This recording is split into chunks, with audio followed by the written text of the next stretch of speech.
Bueno, les Está cuento que aqui. ya está grabando. Vamos a grabar esta conferencia. Puse a grabar. Vamos. Me dá só um minuto, Leda, só para eu colocar uma coisa aqui no meu Instagram. Ok. Tá. Si pueden avisar a los demás en el grupo, yo les voy a avisar que ya vamos a empezar. Leda, ¿vos me escuchás? Hola, Leda, Leti Arce soy. Sí, Leticia, te escuchamos. Sale con eco, demasiado fuerte está el audio de alguien.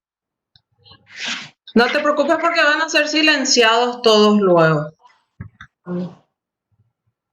Menos Edgar. ¿Sí? Menos vos.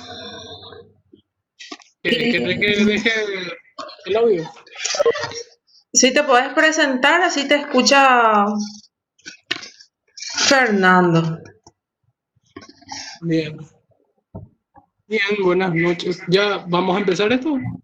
Vamos a empezar cuando diga Fernando. Fernando, ¿me escuchas? ¿Se me escuta? Sim. Ahí ya está. Ok, vamos lá? Vamos lá. Podemos? ¿Qué tal, Fernando? Ok. Bom, boa noite a todos, a vocês aqui do Instagram também. É uma satisfação imensa poder estar aqui com vocês do Paraguai. Nunca estive por aí, mas tem alguns amigos que vão e sempre falam bem daí. Somente quando tem amigos que viajam para Foz do Iguaçu, sempre fazem uma paradinha aí. E eles sempre me relatam muito bem. Então, primeiro agradecer a todos vocês aqui da Universidade Nacional do Oeste. Estou muito satisfeito com o convite. É uma honra para mim. Tenho acompanhado um pouquinho os trabalhos de vocês da Liga, né, Liga Patriótica, e vocês fazem um trabalho belíssimo. O trabalho de vocês é exemplar para os universitários aqui no Brasil também. Vocês são muito organizados, vocês fazem coisas ótimas. Agradeço a minha Leda pelo convite e, seguinte, decidimos que eu irei falar em português, mas se eu não me fizer entender, vocês podem me interromper a qualquer momento, que eu repito o quanto que for necessário. Tá bom? Perfeito. Ok? Vocês me ouvem? Posso começar já? Pode começar. Essa questão de fake news é algo que me, digamos,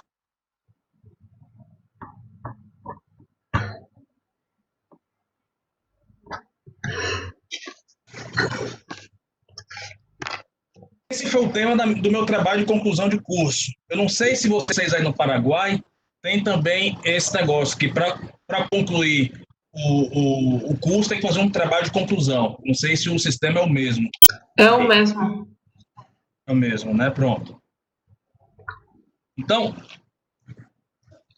esse tema eu comecei a verificar com mais ênfase a partir de no final de 2018, quando a coordenadora do curso de Comunicação Social da Universidade Federal da Paraíba, que é um estado junto ao meu, sou do estado de Pernambuco,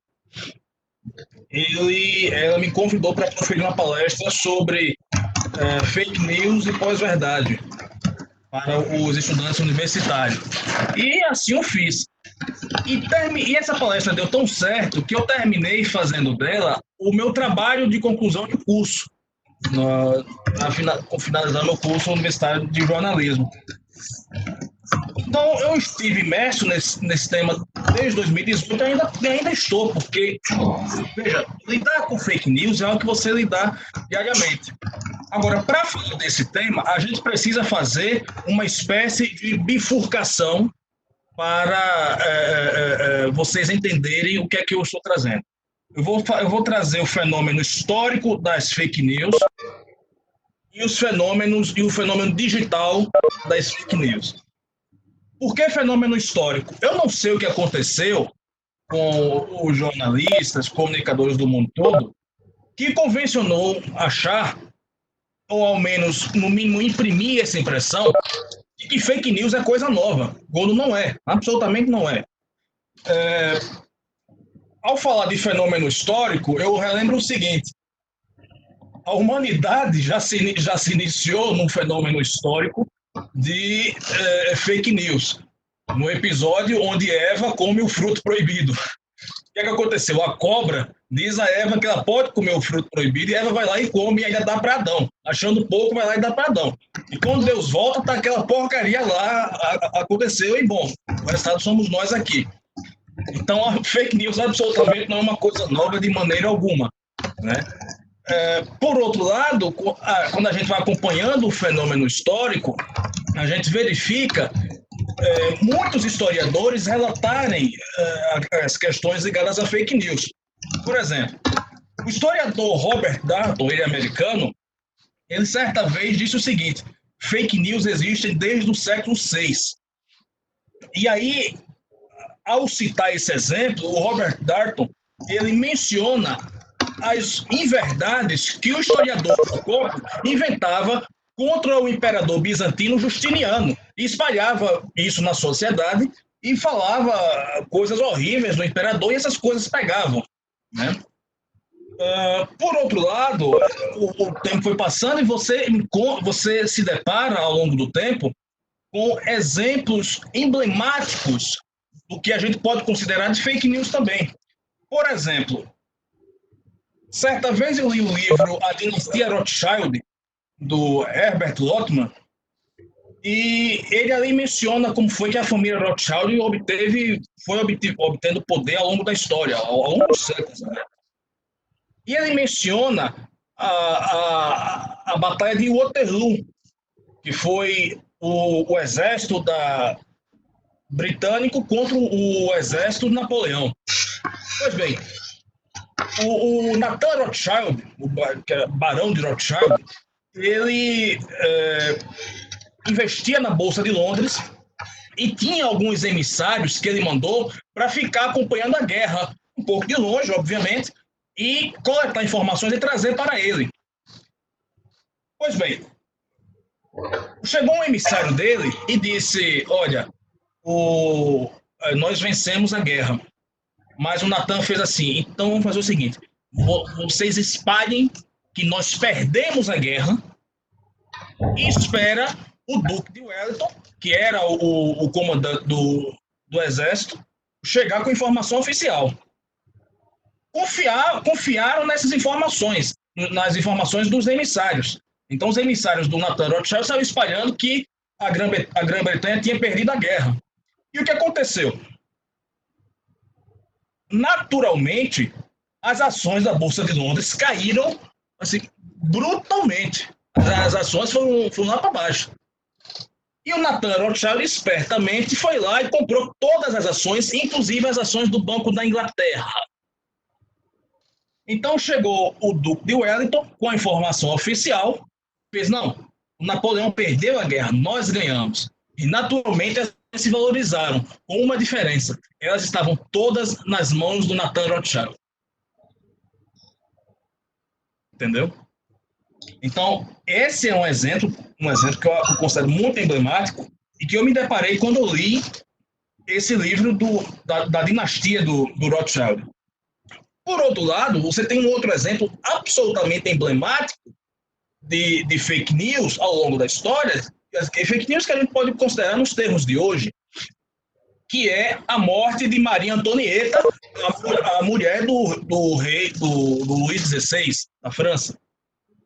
O Luís XVI ele é morto pelos revolucionários da Revolução Francesa, e o pessoal fica a pergunta: e a rainha, o que faremos contra ela? E decidem inventar uma informação absolutamente falsa, horrenda, contra a Maria Antonieta, que foi dizer que ela cometia incesto com o filho dela, Luís Charles. Ela foi condenada à guilhotina por isso. Né? Então,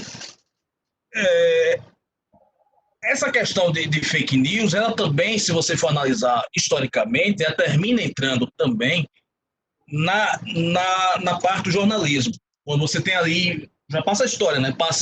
Vem a máquina de Gutenberg e tudo mais. E, olha, na Europa, no século XVIII, uma coisa que ganhou muita adesão da população foram as gazetas europeias. e que eram todas de informações falsas. Era até cômico o que eles faziam, o que os donos das redações faziam com os seus funcionários, porque eles mandavam, por exemplo, as pessoas andarem pela cidade para coletar fofocas. Fofoca de fulano, fofoca de Beltrano. E quando eles chegavam na redação, eles pegavam essas fofocas e faziam um texto só, misturando tudo isso. Uma coisa louca. Então, por exemplo, vamos supor, o que é que eles faziam? Vamos fazer uma suposição aqui. Fernando está dando uma palestra para o Paraguai e abriu uma nova fábrica de chocolates no subúrbio da cidade onde ele mora. E também um secretário do Estado foi demitido por ser pego na corrupção. Você tem essas 3 histórias aí. É que o pessoal daquela época na Gazeta da Europa fazia. Dizia, olha, Fernando deu palestra para o Paraguai porque o secretário foi demitido e com o dinheiro da demissão ele abriu uma nova fábrica de chocolates. E essas coisas absurdas vendiam feito água na Europa. Então, o contexto histórico de fake news é basicamente esse. Não é uma coisa nova de maneira alguma. Ninguém ouse falar uma coisa dessa. Agora, no fenômeno digital, nós temos um outro conjunto de acontecimentos. Porque, primeiro, o fenômeno digital ele vem e o seu grande impacto é justamente na descentralização da comunicação, nas informações, etc. Antes do fenômeno digital, e aqui eu me refiro justamente a questões de internet e redes sociais, que hoje está ao alcance de todos, antes disso, você só tinha informações da imprensa. Então, aqui eu não sei se vocês aí no Paraguai têm algum jornal de abrangência nacional, mas aqui no Brasil nós temos o Jornal Nacional, que está no ar desde a década de 60. E antigamente, quando corria alguma informação, o que se diziam é o seguinte: eu vou esperar sair no Jornal Nacional para ver se é verdade. Era assim antigamente. O Jornal Nacional da Globo, que é o 3º maior conglomerado de comunicação do mundo. E falaremos dele daqui a pouco. Mas quando chega o fenômeno das redes sociais, do Instagram, Facebook, Twitter, você descentraliza a comunicação e potencializa o poder do indivíduo usuário dessas redes de jogar na rede social a informação que ele quiser. Ou seja, se analisarmos, pararmos para pensar, todo mundo vira repórter com uma coisinha dessa na mão. Todo mundo. Porque antes você tinha que mandar o repórter para a rua, mandar ele com câmera, com motorista, e se fosse fazer ao vivo, tinha que mandar ele com uma van, com todos aqueles equipamentos gigantescos, tinha que ser um sujeito para operar a câmera, outro sujeito para operar o equipamento. E hoje você faz tudo isso numa coisa só aqui. Então isso é obviamente uma revolução da comunicação. Óbvio que quando isso chega, você tem seus prós e tem seus contras. Os prós é que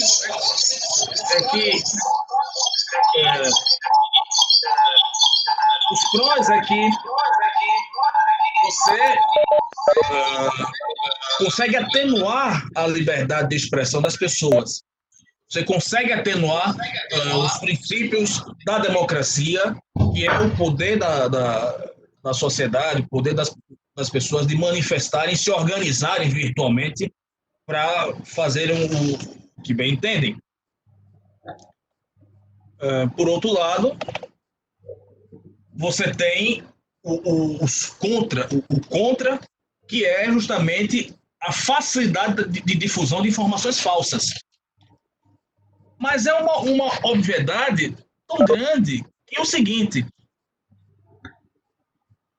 quando você acha que a internet vai te dar o poder de fazer o que quiser, você tem que lembrar das ações que nos trazem até aqui, que são justamente as regras. Ou seja, na nossa vida, ela é pautada por regras. Você tem regra, eu tenho regra aqui na minha casa, nós temos regras nessa videochamada, nós temos regras. Tudo nas nossas vidas tem regras. E não seria diferente com uma ferramenta de comunicação gigantesca que é a internet. Eu não sei o que aconteceu com as pessoas que convencionou-se a achar que a internet era terra de ninguém. Por um tempo acharam isso. E muitas pessoas se deram mal com isso. O que acontece é que vieram informações falsas, ganharam um certo poder ao longo dessa história que a gente está vivendo, desse momento revolucionário, digamos assim, na comunicação, que é justamente o poder de emitir uma informação falsa, né? Através das suas próprias redes sociais. E eu não sei o que aconteceu com as pessoas de que as plataformas de fact-checking seriam suficientes para fazer frente a isso. Isso é impossível, gente. Não tem como. Você não, por melhor que seja o seu jornal, você não dispõe de um arcabouço editorial para isso.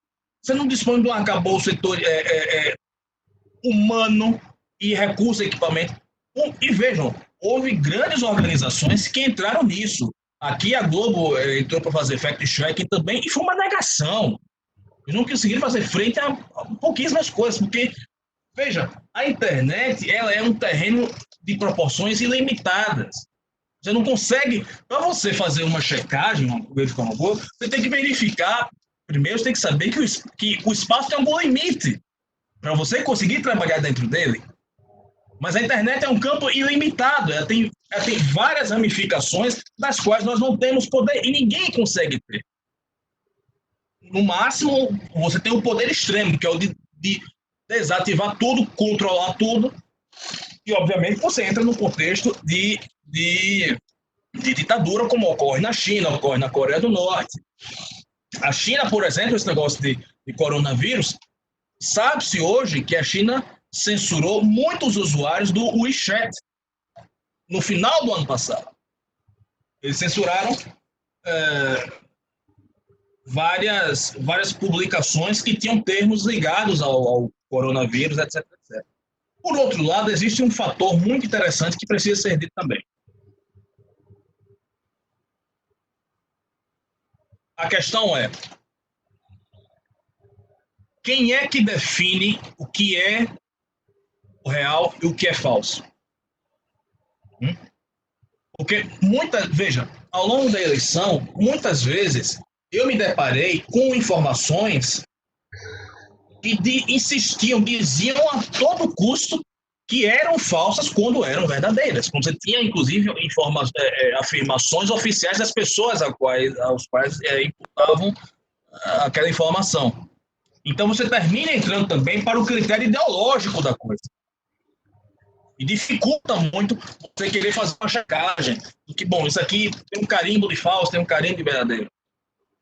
Então, eu considero as ferramentas de fact-checking insuficientes. Entendeu? Eu acho que elas são pretensiosas naquilo que se propõe a fazer. Por outro lado, nós também temos um fenômeno.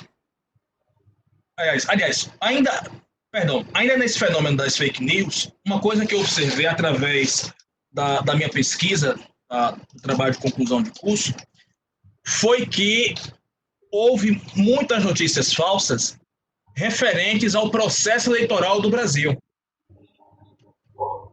E a inferência, não foi inferência pessoal, eu não inseri isso na minha pesquisa, porque eu não teria tempo suficiente para investigar isso, mas a inferência que eu farei sempre, se em algum momento eu tiver meios de pesquisar isso, eu farei, que é o seguinte: eu acredito que quanto maior a insatisfação popular contra alguma pessoa, alguma determinada instituição, órgão ou empresa, maior é a possibilidade e a quantidade de informações falsas sobre aquela pessoa ou aquela instituição ou órgão. Porque durante a minha pesquisa eu me deparei com uma coisa muito curiosa.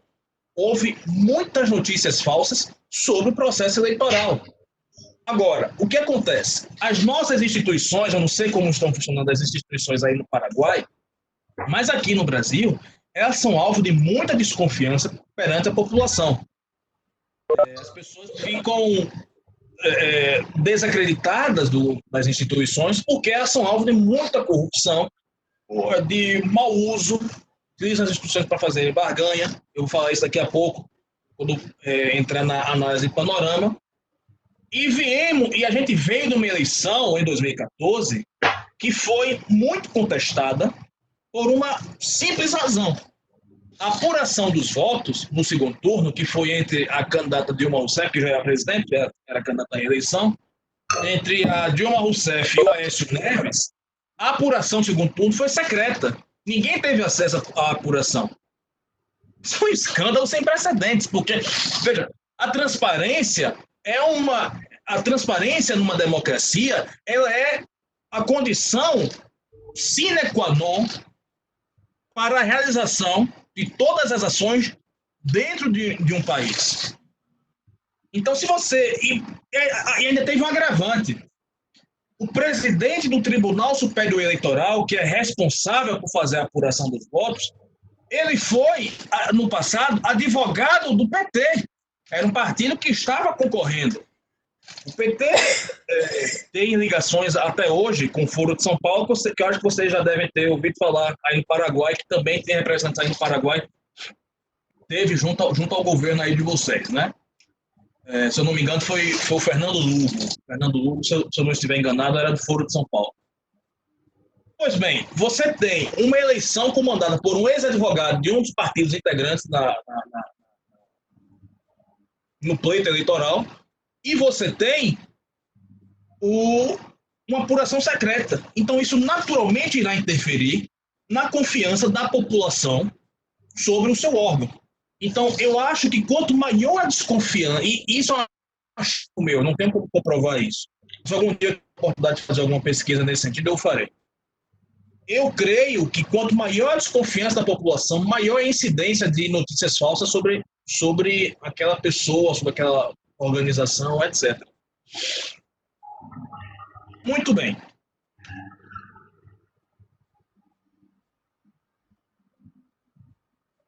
Sobre os efeitos da fake news, e foi uma coisa do qual me propus a falar com vocês, eu acho que as fake news ela tem dois pontos. Que é o ponto positivo, eu vou explicar por que eu acho que tem um ponto positivo e um ponto negativo. O ponto positivo, eu acho que eu considero que é no sentido de qualificar as pessoas para lidar com a internet. Eu acho que quando você se depara com notícias falsas e tudo mais, você vai aprendendo aquele macete, né, de como lidar com aquilo, você vai qualificando a pessoa para o uso da internet, das redes sociais. Eu acho que ao meu ver, essa é a melhor forma de você combater fake news. Não adianta, você pode ter a melhor plataforma de checagem. As fake news elas vão continuar existindo, vão continuar se difundindo, porque é um fenômeno histórico, gente. Fake news não começou de hoje. Eu abri a palestra para vocês falando isso. Mas você tem como lidar, você tem como filtrar isso aí. O jornalista Matteo D'Ancona, se eu não estiver enganado, ele é britânico. Ele tem um livro chamado Pós-Verdade. Eu tenho esse livro por aqui. Não sei se vocês conhecem. É um livro que eu recomendo bastante. Esse livro aqui, Pós-Verdade.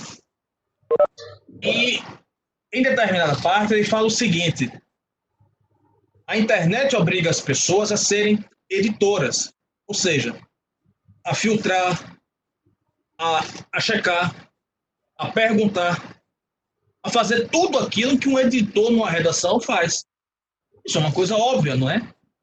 E entra no que eu mencionei agora há pouco, de regras de convivência. Toda a nossa vida é pautada por regras, gente. E não seria diferente na internet. Por outro lado, existem também os efeitos negativos e que são os danos provocados pelas fake news que, logicamente, são tenebrosos em muitos casos. Eu lembro que aqui no Brasil, se eu não estiver enganado, no estado da Bahia, em 2014, mais ou menos, publicaram um falso retrato falado de uma mulher acusada de fazer bruxaria na região onde ela morava. Isso se disseminou pelo Facebook. Essa mulher foi pega pela população, brutalmente agredida e veio à morte por uma notícia falsa. Ela era uma mulher absolutamente inocente. Ela foi acusada de sequestrar crianças e fazer magia negra com elas. Isso não se confirmou e, pior, ninguém sequer encontrou a pessoa verdadeira que estava fazendo, que supostamente estava fazendo essas barbaridades. A mulher morreu de graça. Outra fake news também que eu lembro bem foi quando, e aí eu não vou lembrar o estado agora, tá? Mas foi quando uma vez disseram que ia abrir um grande negócio em determinado local e estavam tendo vagas de emprego. Isso no auge do desemprego aqui no Brasil. Foi em 2014, 2015, algo assim. E foi uma porrada de gente para a porta de uma empresa reivindicar vagas, quando não existiam. Né? Então, você tem os efeitos deletérios das fake news, né? Que são as consequências de uma informação falsa, mas ela vem também para ensinar, que é o seguinte, gente, a internet não é terra de ninguém. Se você escrever uma informação falsa, você poderá ser responsabilizado por isso. Tá entendendo? Então, quando você entra na internet e vai com esse achismo, a realidade está ali para te mostrar que você está errado. Você tem responsabilidade sobre o que escreve, sobre o que promove, o que defende. Obviamente que instrumentos de controle são horríveis e eu não sou a favor deles, mas a Constituição ela é suficiente. Ela é suficiente para fazer as pessoas serem responsabilizadas pelos seus atos. Porque você está dentro de um país cometendo aqueles crimes. Sobre questões ligadas a... Aliás, me perdoem. Uma coisa que eu tenho percebido, ao menos aqui no Brasil, e esse fenômeno continua acontecendo, eu digo isso por também integrar a mídia alternativa, é que os grandes conglomerados de comunicação adotaram a mania feia, estúpida, de atribuir fake news aos sites da mídia alternativa, da mídia independente. Muitas vezes são informações e dizem, essa informação é falsa, e veio originalmente desse site. Aí vai o site lá independente, coitado, pequenininho, e vai lá e mostra, não, isso aqui é verdade. Então, em termos hoje, a mídia independente, ao menos aqui no Brasil, e eu sei que em outras partes do mundo, eu também gostaria de saber se aí no Paraguai tem alguma mídia independente que tem ganhado alguma atenção também, porque, veja, aqui no Brasil a mídia independente está trabalhando muito melhor do que a grande imprensa, do que o pessoal conglomerado de comunicação que tem publicidade, assim, pega dinheiro cavando na pá. O pessoal independente é o pessoal, cada um dos seus computadores, simplesinho, nos seus celulares pessoais, fazendo notícia, fazendo informação, checando, conversando e fazendo um bom trabalho. Como temos buscado, por exemplo, no Brasil Sem Medo, que é o jornal ao qual eu trabalho, um jornal que nós dizemos a nossa linha editorial para todos, somos conservadores, coisa que boa parte da imprensa brasileira não faz. Então, assim, o pessoal fica, morde, assopra, né? E não assumem seu posicionamento. E vários outros aqui no Brasil que tem também ganhado proeminência. Eu citaria a Conexão Política, Terça Livre, que acho que foi o primeiro site que surgiu aí da mídia alternativa, do Alan dos Santos, e inclusive já escrevi para o Terça Livre também, logo no início da minha carreira. Nova Mídia e vários outros que têm feito um trabalho muito bom. Uma mídia independente, conservadora, e que tem feito um ótimo trabalho. Agora, sobre a imprensa brasileira, eu percebo que existe um fenômeno terrível aqui, que é o seguinte: a mídia brasileira ela é pautada por pós-verdade. Eu acho o fenômeno da pós-verdade um fenômeno muito pior do que as fake news. Porque para você diagnosticar uma pós-verdade, dá muito mais trabalho do que uma fake news. Porque uma notícia falsa, você faz o seguinte: olha, essa notícia aqui é falsa. Essa notícia aqui é falsa. Então você descarta ela automaticamente. Mas quando você vê uma notícia que está com pós-verdade em seu conteúdo, é muito mais difícil. Conceituando pós-verdade, eu trago a definição do dicionário de Oxford, inclusive foi a palavra do ano 2016, é quando o apelo sentimental que aquela notícia trará é mais importante do que o fato em si. Um grande exemplo eu vou dar para vocês aqui. Nós estamos com esse negócio do coronavírus, essa pandemia, essa amostra grátis de comunismo. E saiu no G1, que é o site notícias da Globo, no Brasil, a seguinte manchete. E nós que somos jornalistas sabemos que a manchete é a área mais visualizada pelos leitores, né? Sai a manchete no G1. Casos do coronavírus em Rondônia aumentam 500%. Se eu ler uma manchete dessa, eu, afegão médio, eu vou pensar que até a cachorra aqui de casa está com coronavírus. Agora, aí você pega a notícia, que você abre, está o subtítulo: casos confirmados do coronavírus sobem de 1 caso para 6 casos. Mas você faz uma manchete que causa o quê? Pânico, terror, medo nas pessoas. Porque se você lê que aumentou 500%, você pensa o quê? Está todo mundo infectado, que acabou o estado. Está todo mundo doente. E esse é um fenômeno nítido de pós-verdade. Ou seja, você faz uma matéria que o apelo sentimental dela é muito mais evidente do que o fato que você tem a relatar. Você não confere objetividade à informação que você está trazendo para o seu leitor. E isso é uma falta de respeito fora do normal. Os jornalistas no Brasil muitos não pensam no leitor, na ponta, onde é que isso vai chegar para a pessoa.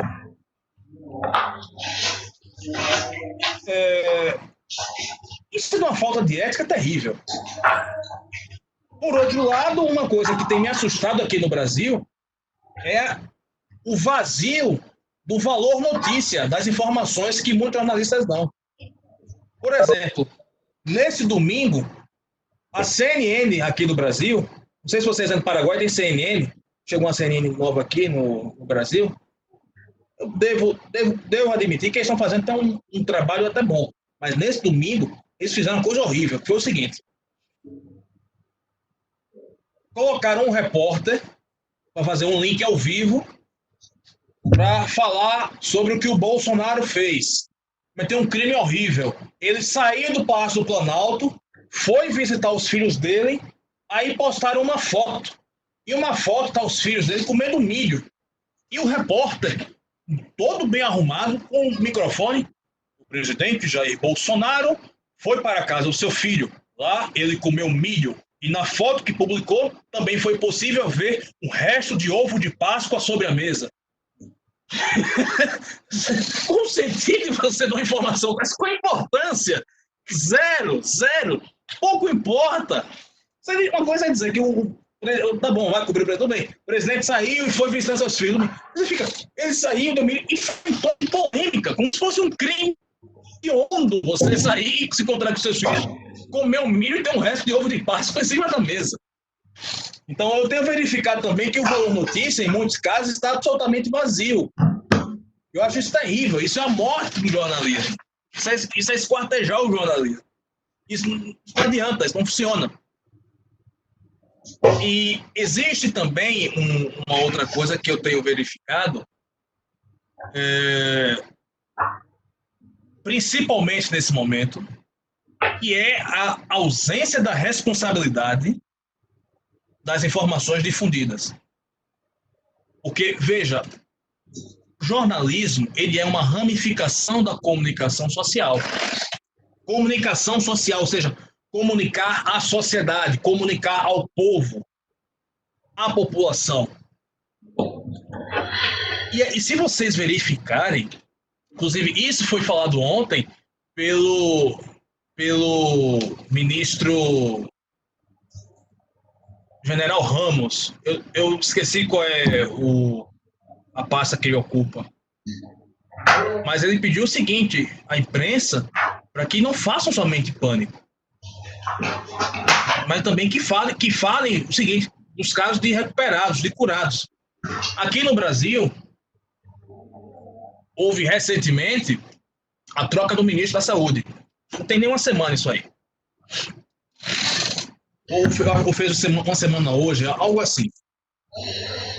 E o ministro anterior, que estava ganhando muita proeminência política e tudo mais, ele não divulgava o número de curados do coronavírus. Ou seja, você todos os dias é um gerador de pânico para a sociedade. Porque você não fala quantas pessoas se recuperaram, quantas pessoas estão devidamente curadas. Isso é triste, isso é terrível. Então você acha que só estão as pessoas morrendo, não estão as pessoas ficando livres daquilo. E o general Ramos pediu, gente, olha, vocês, a imprensa, vocês propagam muito pânico, muito terror. Ajudem também, só mostram um saco de corpos. Não falam de evolução de testagem das vacinas, de medicações que estão funcionando, de curados. Então, eu percebo que a responsabilidade com a comunicação social é cada vez menor. Enquanto nós que atuamos em mídia independente, nossa responsabilidade é muito grande. Por exemplo, a gente, lá no Brasil Sem Medo, nós cometemos um pequeno erro na manchete da nossa matéria.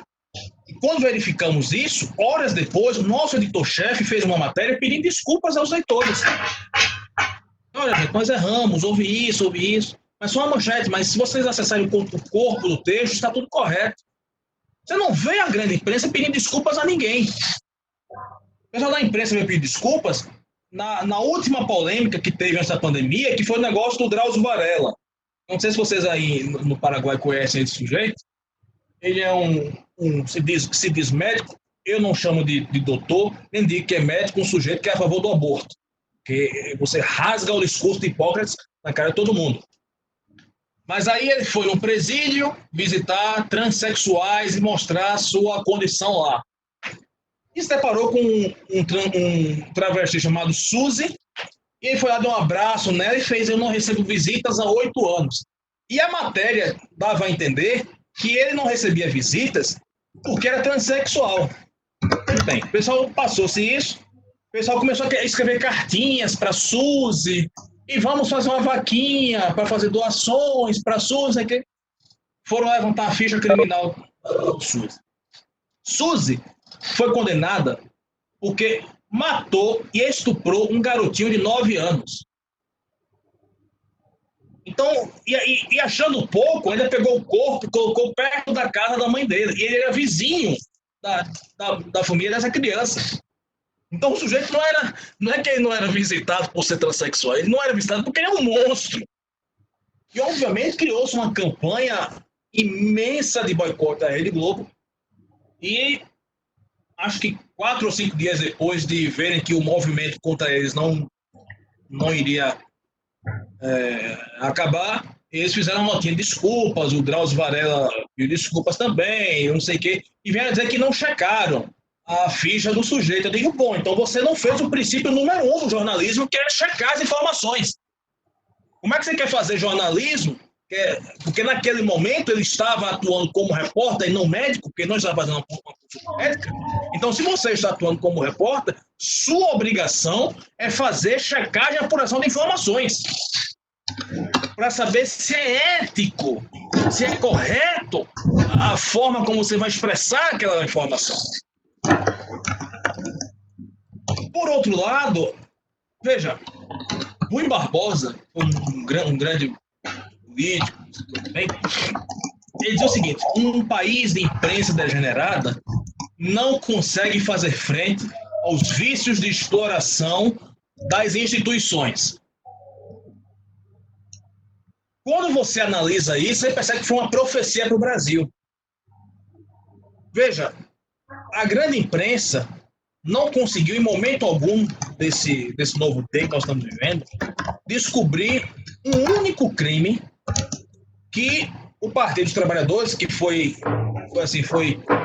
arrasou o Brasil com corrupção, cometeu.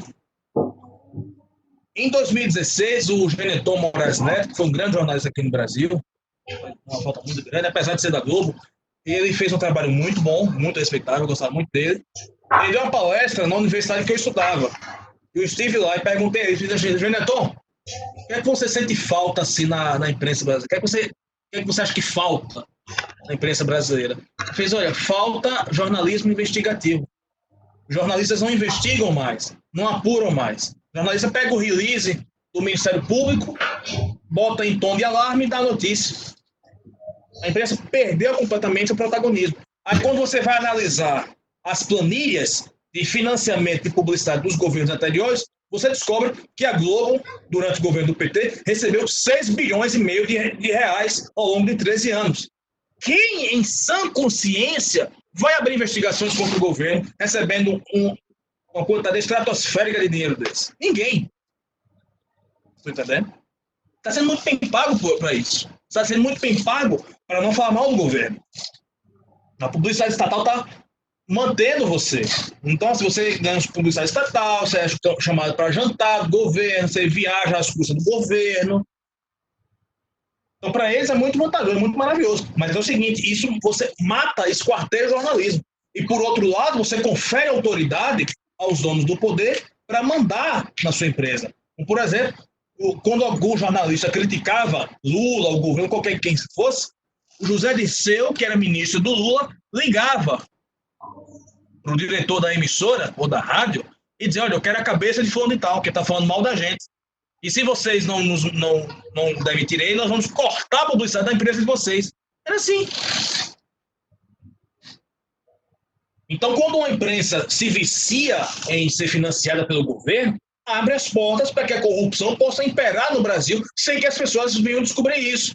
Precisa de um juiz lá em Curitiba abrir uma operação e puxar isso aí, investigar. E aí não tem mais como esconder, né?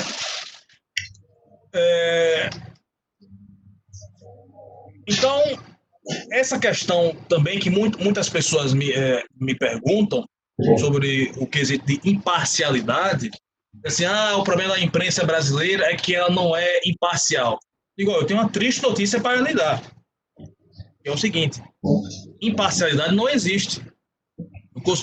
Eu costumo até brincar aqui com o pessoal, digo, duas coisas que não existem, é pai de feminista e imparcialidade. Essas coisas não existem absolutamente. Porque, veja, quando você vai analisar a imparcialidade, você pressupõe que quem está fazendo uma análise, quem está escrevendo, redigindo aquilo ali, é uma pessoa crua.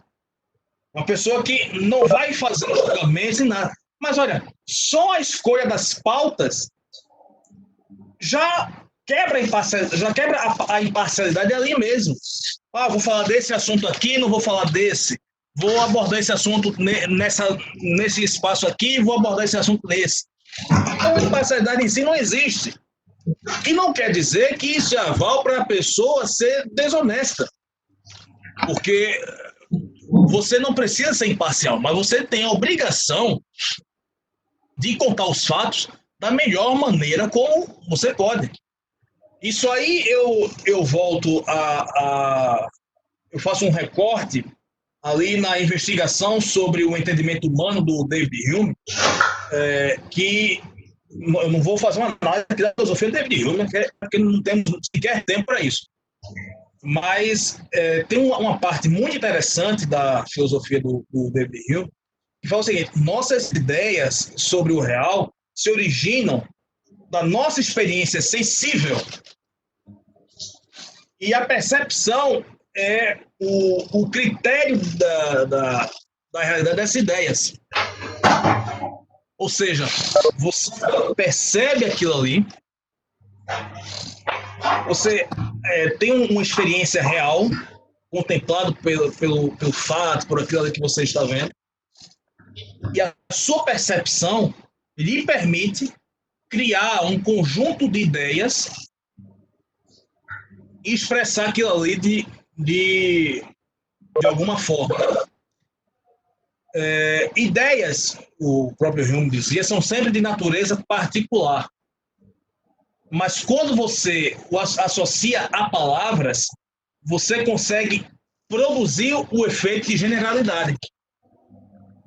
Ou seja, a sua ideia é algo seu, mas quando você verbaliza aquilo, você consegue colocar ao mundo. Veja, isso, ao meu ver, é o lado mais cristalino do jornalismo. Porque é justamente nesses fatores que entra a liberdade de expressão. Que Elizabeth Noelle Neumann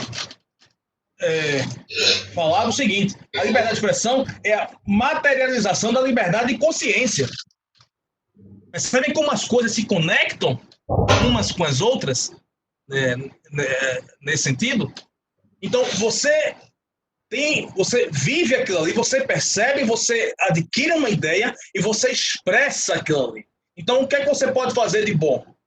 Você pode buscar expressar aquilo que você viveu e viu, entendeu? Da melhor maneira possível, utilizando uma linguagem simples e objetiva para que todos possam entender.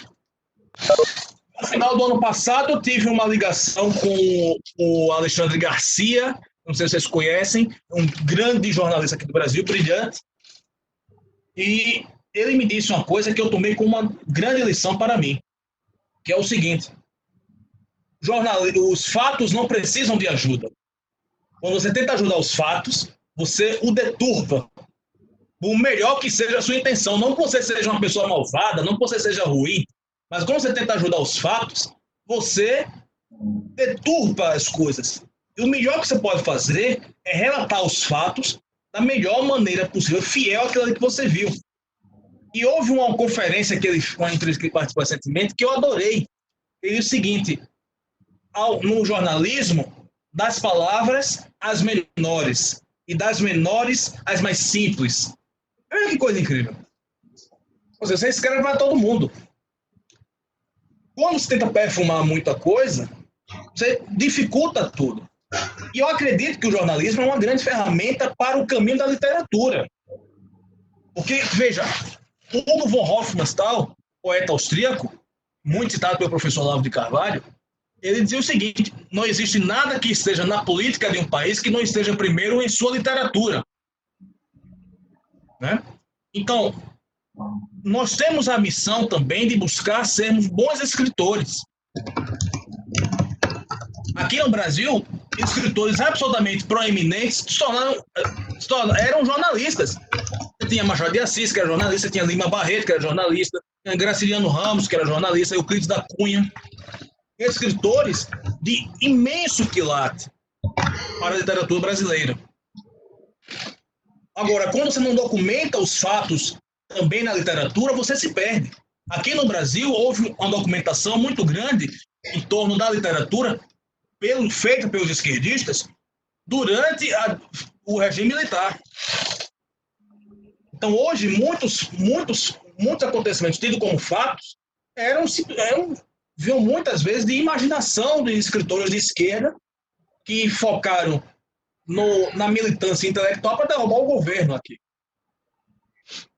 Então, se você não registra os fatos também na literatura, você vai ser vencido lá na frente de alguma maneira. Aqui, por exemplo, nós não temos um livro de literatura que fale do Lula. Veja, o Lula foi um grande fenômeno político. O Lula foi um sujeito que ganhou a presidência com aquele papo fajunto eu sou operário, eu perdi o dedo e eu fui pobre. Naquele momento ele já era podre de rico, mas ele continuava com o papo de que ele era pobre, que perdeu o dedo por ser operário. A literatura brasileira até hoje não documentou nada, não tem uma peça de teatro que fale do Lula. Um livrinho para, sabe, expandir a coisa. Pô, se você não documenta essas coisas, as pessoas não vão saber o que foi que aconteceu direito. Vai saber por outra fonte, geralmente favorável, e que vai dizer que o Lula é um santo, era o pai dos pobres. Eu moro na região nordeste aqui do Brasil. Aqui o Lula, no auge dele, ele vinha pro interior e fazia posição de mão. O pessoal achava que o Lula botasse a mão na cabeça deles e ia ter um milagre. Chegaram a esse ponto, gente. E não tem um livro de literatura para relatar isso. É uma coisa bizarra. Vocês estão entendendo o nível da coisa?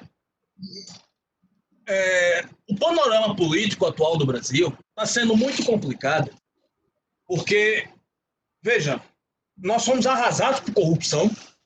Números oficiais indicam que do Brasil roubaram dos nossos cofres públicos, números oficiais, roubaram da gente R$1 trilhão. Ou seja, basicamente nos roubaram uma reforma da Previdência ou o dinheiro que o governo está gastando com Covid agora. Ano passado deu um trabalho desgraçado fazer a reforma da Previdência. Quando foi feito, veio o Covid e gastou todo o dinheiro que a gente ia economizar em 10 anos. Assim, iríamos economizar R$1 trilhão em 10 anos e gastamos esse R$1 trilhão em um mês. Foi isso que está acontecendo com o Brasil nesse momento. Você tem um presidente bem intencionado, mas que está sendo isolado pelo poder legislativo, que tem muito poder, porque o Bolsonaro aqui no Brasil ele não quer dar cargo, fazer loteamento de cargo do Estado como era antigamente, para formar o famoso governo de coalizão, que de coalizão não tinha nada, era um governo de comadres, de corrupção mesmo. Então, assim, ganhava o sujeito, esses 3 ministérios aqui vai para o PMDB, esse outro ministério vai para o PCdoB, esse outro ministério vai para fulano, ia para Cicrano. Era assim que governava. E ele não quer fazer isso. É tanto que ele formou uma equipe ministerial técnica, muitos nomes de fora da política, que estão fazendo um trabalho muito bom. E o legislativo está reagindo como? Está fazendo pauta-bomba. Então, quase todos os dias, o Rodrigo Maia, que é presidente da Câmara, envolvido em corrupção até o talo, fica jogando pauta-bomba para gastar ainda mais dinheiro do governo. Que está querendo passar um cheque em branco para os estados e municípios. E, por outro lado, você tem o Supremo Tribunal Federal, que está interferindo cada vez mais na política. Então, a independência de poderes da Constituição já era. Acabou. Não tem mais nada. Então, essa é a nossa situação. Por exemplo, amanhã o STF vai pautar o aborto em caso de Zika vírus, que é um tema que é para mexer estritamente no legislativo, sendo que é o seguinte, o pessoal sabe que no legislativo não passa. Então, resta pedir ao STF para ficar se metendo nessas pautas. Então, esse é o panorama atual do Brasil. Tem um presidente bem intencionado, que comete alguns erros, tem um problema complicado de comunicação ali, às vezes para se comunicar, mas eu tenho visto algumas melhorias. Uma boa equipe ministerial, bem intencionada, mas você tem também parlamentares viciados, tarados em cargos, que não querem largar o osso. E como não querem largar o osso, querem jogar no saco o Brasil. Essa é a nossa situação. Então, para vocês aí do Paraguai, também, pessoal aí no Instagram está me acompanhando, se tiver algum jornalista aí ou estudante, o que eu deixo é o seguinte: nós jornalistas temos a missão de informar, noticiar as coisas da melhor maneira possível. Isso não nos impede de tomarmos posições, nem de expressá-las. E nós temos as redes sociais para fazer esse belo trabalho. Eu tenho as minhas redes sociais pessoais, onde eu expresso as minhas opiniões, mas as matérias que eu escrevo, eu busco abordar estritamente os fatos. Lógico que todos nós temos os nossos valores, as nossas missões, etc, etc, aquilo que a gente acha bom, aquilo que a gente critica.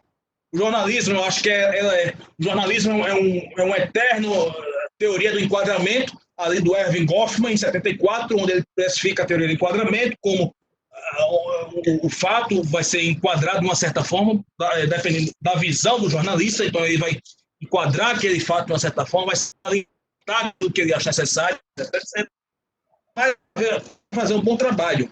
E é urgente virarmos escritores, mas bons escritores, porque senão o nosso futuro vai ser pautado por outras pessoas que vão ocupar os nossos lugares e não vão contar a história da forma certa. Bom, era isso que eu tinha para dizer a vocês aí. Muito obrigado e abro para perguntas que tiverem para fazer. E obrigado a vocês também no Instagram.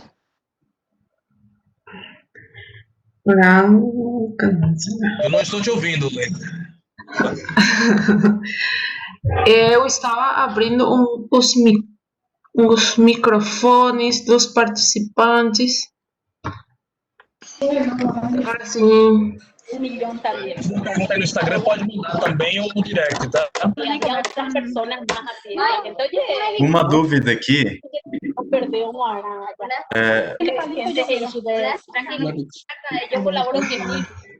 Microfone aberto aí com barulho, né? Voy a silenciar. Bueno, vamos a guardar un ratito porque los demás... Ahí. Fernando, ¿se puede hablar? Oi. Oi. Posso? Me aguarda un segundinho. Tá bom. Sí, Stiller, ahora te escucha. ¿Yo? Pronto. Sí. Ok. No caso de uma consulta, né? Como saber filtrar e verificar a veracidade das notícias com qualidade? Tendo em vista que esse oceano de fake news que os próprios meios grandes, como a Globo, por exemplo, difundem.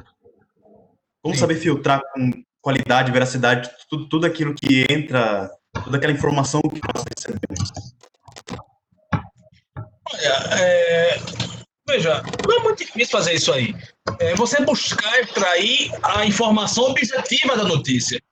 Por exemplo, eu me lembro quando o presidente Bolsonaro foi ao fórum em Davos, e eu fiz até um efeito comparativo de manchetes. Tinha uma manchete que dizia assim: Bolsonaro discurso em Davos e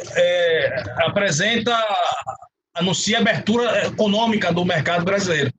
E em outro você dizia o seguinte: em discurso pífio e rápido, o Bolsonaro fala em Davos. Bom, você consegue extrair informações das duas matérias. Mas como é que você faz isso? Você abre a matéria e busca extrair a informação objetiva dela. Qual a informação que tem ali? É o discurso do Bolsonaro em Davos, não é? Tá. O que é que diz aqui? O discurso aí foi assim, assim, aí tem um parágrafo. E começa a opinar. Uma coisa que é horrível também. É o jornalista que faz matéria e fica opinando dentro da matéria. Não façam isso nunca! Isso não diz respeito com os leitores, com o público.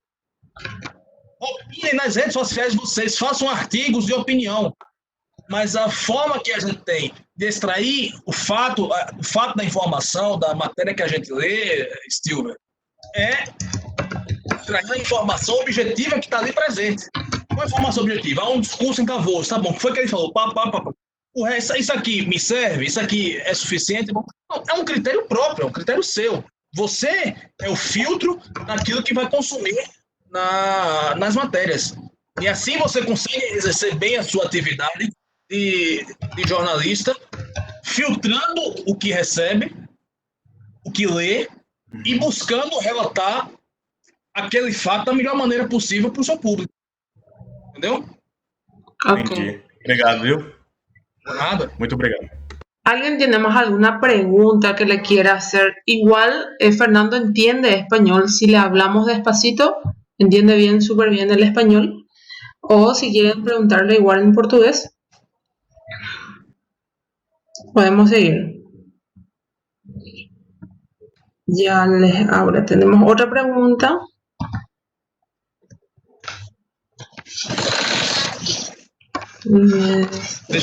Leda, deixa eu só passar um recado aqui, pessoal do meu Instagram, tá? Okay. Só um recado, pessoal. Pessoal, a live vai encerrar aqui e eu vou... Quem tiver pergunta ainda, manda pro meu inbox, pro meu direct, que eu tiro um print e coloco nos stories para responder. tá bom? Eu espero que vocês tenham gostado. Aí agradeço a todo mundo que participou. Lígia, que participou ativamente aqui com esses comentários maravilhosos dela. Isa, inclusive, deixa um parabéns aqui, que eu sei que é teu aniversário hoje. Todos os amigos que vieram. E é isso, vai ficar gravado aí. E até a próxima, tá bom? Tchau, gente. Néstor, Pronto, Sim. vamos lá. Olha, Fernando, eu tenho uma pergunta. Sabe, para a gente pode ser um pouco mais fácil poder controlar isso, o tema da informação. Mas como a gente vai enfrentar quando todo mundo fica louco porque você tem uma opinião, tem que flexibilizar mais a quarentena, sair para trabalhar, você tem uma opinião, mas todo mundo fica louco porque todo mundo diz, a gente vai morrer, todo mundo vai morrer, todo mundo tem um pânico, mas então você pode se dar conta que é difícil poder enfrentar isso porque você quer ter uma opinião mais objetiva, mas o mundo ficou doido, mas todo mundo, a população ficou assim desesperante.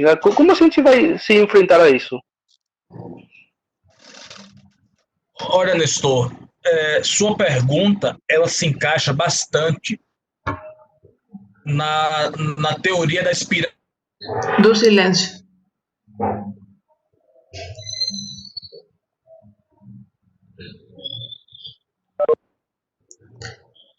Oi, vocês estão me ouvindo aí? Ah, sim, sim, sim, sim.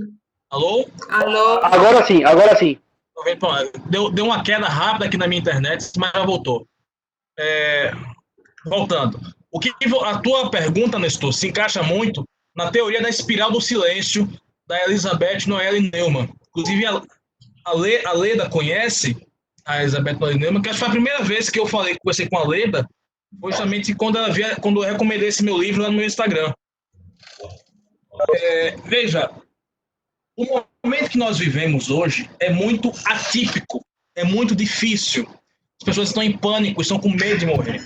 Aqui no Brasil a coisa está melhorando um pouquinho, muito devagar, porque as pessoas estão querendo voltar para trabalhar. Então, assim, olha, libera meu emprego. Eu boto uma máscara, passo álcool em gel e vou embora para a rua. E eu vou ser muito honesto com você. Eu pouco sei como lidar com isso. Eu acho que um artifício que a gente pode utilizar a nosso favor é nunca deixar de enfatizar o número de curados. Eu não sei como é que está aí no Paraguai, mas aqui no Brasil a mídia está escondendo demais o número de curados todos os dias. Inclusive o próprio ministro da Saúde estava escondendo o número de curados. Você tem noção? Chegava um repórter e falava, olha, tudo bem, número de mortos está ok, número de casos confirmados está ok. Qual o número de curados? Não temos esse número. Uma palhaçada. E agora subiu o ministro novo e está todo dia saindo o número de curados. Está sendo informado diariamente. Isso não é de curados de pessoas que foram ao hospital. Porque tem também pessoas que foram infectadas, mas que estão se tratando em casa. Não precisou de uma UTI. Então, necessariamente, o número de curados é muito maior. Então, eu acho que nesse momento, primeiro o seguinte, nós, jornalistas, nós não podemos entrar em pânico. É uma coisa fundamental. A gente não pode entrar em pânico. De ficar achando que vai morrer. Olha, gente, é o seguinte, eu pelo menos acho o seguinte, a gente só morre na hora que tem para morrer e acabou. Mas nós podemos se cuidar, tá bom? Nós podemos manter as nossas mentes bem. Porque vai sair muita gente doida e doente dessa pandemia, pô. A pessoa não vai chegar nem perto de ter coronavírus, mas vai sair com depressão, com ansiedade, com pânico, com toque, com uma porrada de coisa. Então, eu acho que o momento hoje, Nestor, é muito mais cuidar da sua sanidade mental do que como ficar fazendo jornalismo. Porque eu acho que o jornalismo hoje está tudo a mesma coisa. O que você pode fazer é assim, falar o número de curados enfatizá-los um pouco mais e mostrar as iniciativas de cura, pesquisas de vacina, pesquisas de medicação. Aqui no Brasil tentaram abafar muito o fator da hidroxicloroquina, que muita gente está se curando do coronavírus por causa da hidroxicloroquina e azitromicina, que é um antibiótico. Inclusive, aqui, eu tomei esse antibiótico, azitromicina, em janeiro, que eu fui submetido a uma cirurgia de emergência no meu dente, e meu dentista me deu azitromicina. E a hidroxicloroquina é um remédio inventado em 1934, que já acabou a patente, e aqui no Brasil é vendido a R$1. Então você facilmente acabaria com os efeitos dela. Hoje o Conselho Federal de Medicina anunciou a autorização do uso da hidroxicloroquina para os médicos. Ele fez a autorização e não a recomendação. Assim, se o paciente autorizar, o médico vai lá e dá os comprimidos aí de hidroxicloroquina. Tem um plano de saúde aqui no Brasil, privado, que tem ganhado muita repercussão, que é a Prevent Senior, porque eles estão com o protocolo de dar, nos primeiros sintomas da Covid-19, a hidroxicloroquina. E tem muitos pacientes ficando curados que não estão chegando nem mesmo a ficar internados. Então são esses fatos, essas coisas que a gente tem que buscar repercutir, porque a imprensa está ganhando muito mais na desgraça. Isso é muito triste, isso é antiético, mas é o que está acontecendo, entendeu? Obrigado. Eu que agradeço. Tenemos una siguiente pregunta. Pablo, ¿me estás escuchando? ¿Tenés liberado el micrófono? Pablo? Eu não tô te ouvindo, Leda. Seu microfone está fechado. Ahora sí. Pablo, ¿tenés liberado el micrófono? Gracias, líder. É somente para... Seu microfone está fechado agora. A gente com a Leda tem um evento em comum que a gente assistiu no ano passado em Assunção. O tema foi fake news. Foi um evento muito importante. A gente aprendeu muito sobre a questão das notícias falsas. Em momentos de eleições. Eu estive investigando bastante sobre as eleições nos Estados Unidos e a incidência das fake news também em eleições aqui na América Latina. E acho muito importante também a investigação sobre as informações. Muita notícia falsa. A gente pode... Eu particularmente soube de uma pessoa na Rússia que organizou um evento para Miami. Ninguém sabia de onde era a pessoa, mas ele organizou um evento em pró do presidente naquele então candidato republicano, e também organizou um encontro, ou seja, em favor da candidata dele. Então, esse gerador de fake news é até democrático, ele, né? Fez para os dois, né? Era para eles terem confrontação e violência naquele lugar. Foi uma loucura. A gente não pode crer a quantidade. Eu não sabia disso, não. Eu vou pesquisar sobre isso depois. Ô, Leda, me manda as informações disso aí, que eu não sabia desse negócio, não. Sim, claro. O evento está no YouTube. Está tudo gravado. Tá bom. Tudo sobre o evento. Mas eu só queria comentar isso, é muito importante. Obrigado. Veja só, eu que agradeço. Veja só, essa polêmica aí de interferência russa nas eleições de 2016 nos Estados Unidos é muito contraditória. Porque a CNN de lá fez um buruçu imenso dizendo outras coisas, e depois vazou um vídeo de um repórter da CNN dizendo, admitindo que era mentira, que eles inventaram aquela história toda. Né? Agora, assim, investigar a questão americana é um pouco mais difícil para mim. Eu confesso que eu nunca parei para verificar com detalhes. Mas o que eu sei é que, assim, oficialmente, não existe nada comprovado de interferência russa nas eleições. Mas é uma tese contraditória, porque muita gente diz que existiu e apresenta provas que eu considero até robustas de que aconteceu. Pessoalmente, assim, em uma opinião minha opinião, eu acredito, assim, não acredito que não houve e também não acredito que houve da forma como dizem que aconteceu, que foi suficiente para eleger o Trump. Como dizem aqui no Brasil. Aqui no Brasil dizem que o Bolsonaro foi eleito por causa de fake news, gente. E, meu Deus, vocês não estão sabendo de nada. Vocês não viveram no mesmo Brasil, não. Gente, o Brasil é um país rico. Sei que o PT roubou todo o dinheiro que a gente tinha. O PT fez esquema com o Foro de São Paulo e ficava com o sistema de ficar emprestando dinheiro para Cuba, Nicarágua, Venezuela, Angola, empréstimos com juros minúsculos. Então, assim, o ditador da Nicarágua pegou empréstimo do BNDES com um juro que nenhum empresário brasileiro vai ter essa oportunidade e financiou porto, financiou metrô. Gente, o Brasil é um país que não tem um metrô entre estados. Esse país de dimensões continentais não tem um metrô interligando um estado ao outro. Mas a Dilma prometeu um trem-bala para 2014. A bala veio, mas o trem não.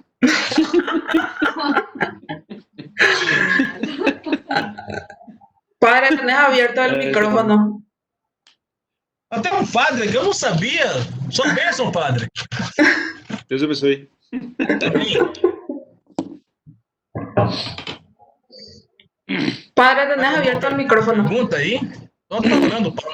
Ah, bom. Então, dá para me escutar? Sim, à vontade. Pode falar. Prazer, Fernando. Eu sou o padre Miguel Martínez.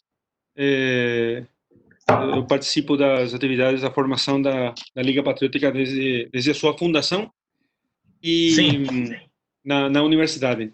Bem, a primeira vez que eu escutei a ideia de pós-verdade foi num filósofo argentino chamado com um sobrenome muito difícil, que é mais ou menos se pronuncia Steinheiser, uma coisa assim. Um cara de cabelo longo, uma coisa assim, meio estranha. De filosofia pós-estruturalista. Só que eu não prestei muita atenção. Agora, me pareceu muito interessante a ideia de que a pós-verdade está centrada principalmente na reação emotiva do leitor, daquele que... E isso explica um pouco como todas essas notícias que nós temos agora e o número que vai aumentando dia a dia, 5 infectados, 25, 50, 200, 500. Então, aqui no Paraguai nós estamos dizendo agora que parece que ninguém mais morre de qualquer coisa, todo mundo ficou curado. Aqui no Brasil também. Aqui no Brasil... Ninguém mais morre de outra coisa, hein? Exato, aqui no Brasil acabou o câncer, acabou a dengue, acabou a gripe, acabou o infarto. Padre, foi muito bom você falar disso. Deixa eu contar uma coisa para vocês que aconteceu ontem aqui. De manhã, houve um jornal na Globo, aliás, foi o Jornal da Tarde, o Jornal Hoje, que noticiou que um senhor morreu de AVC e não conseguiram uma UTI para ele. Isso de tarde. Quando foi à noite, mostrando a mesma reportagem, dizendo o senhor não conseguiu um UTI para ele e ele morreu de Covid-19. É assim que está funcionando. Vocês têm noção? E esse pessoal quer passar o pito na gente, quer dar lição de moral na gente? Qual o direito que eles têm de fazer isso? Nenhum. Não fazem apuração, não fazem checagem de informações, mas é o quê? Pós-verdade. De fato, se você analisar, o sujeito morreu, ele está morto. Mas quando você fica brincando, dizer que ele morreu de AVC, ele morreu de Covid-19, você quer provocar pós-verdade, você quer apelar às emoções das pessoas. Agora, hoje uma pergunta. eu acho... Só para concluir isso aqui. A minha convicção hoje é que a mídia está muito mais empenhada em provocar pânico nas pessoas do que informar. Sim. Eu acho isso muito triste e a história vai cobrar dessas pessoas. Pode falar. A questão é a seguinte, a respeito da questão da pós-verdade, que Sim. A pós-verdade tem um terreno muito propício para que possa produzir frutos. Ou seja, você tem um homem, digamos, um homem de hoje muito preocupado pelo seu bem-estar emocional, pelo seu bem-estar emocional, basicamente. Então, ele não se preocupa pelos bens transcendentais para nada, ou seja, para ele a vida é só essa vida e nada mais. Heroísmo não existe, ou seja, herói morto não é herói. Aquele niilismo de sempre, né? Sim, claro. Então, imagina o desafio o desafio que significa tudo isso, ou seja, esse homem que só quer bem-estar emocional, para nós que procuramos ou tentamos constantemente falar da verdade ou empurrar as pessoas para o bem. Como é que eu faço isso? Parece, às vezes, me vem à mente a pergunta, não reflexionada suficientemente.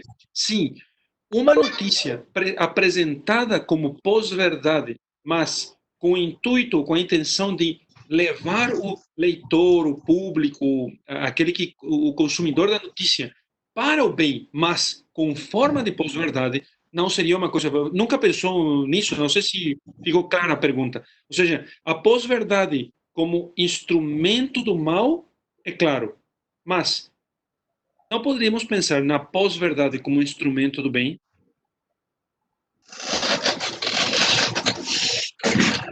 Veja, sim, a resposta é sim. E isso vai de encontro ao que eu respondi agora para aquele rapaz.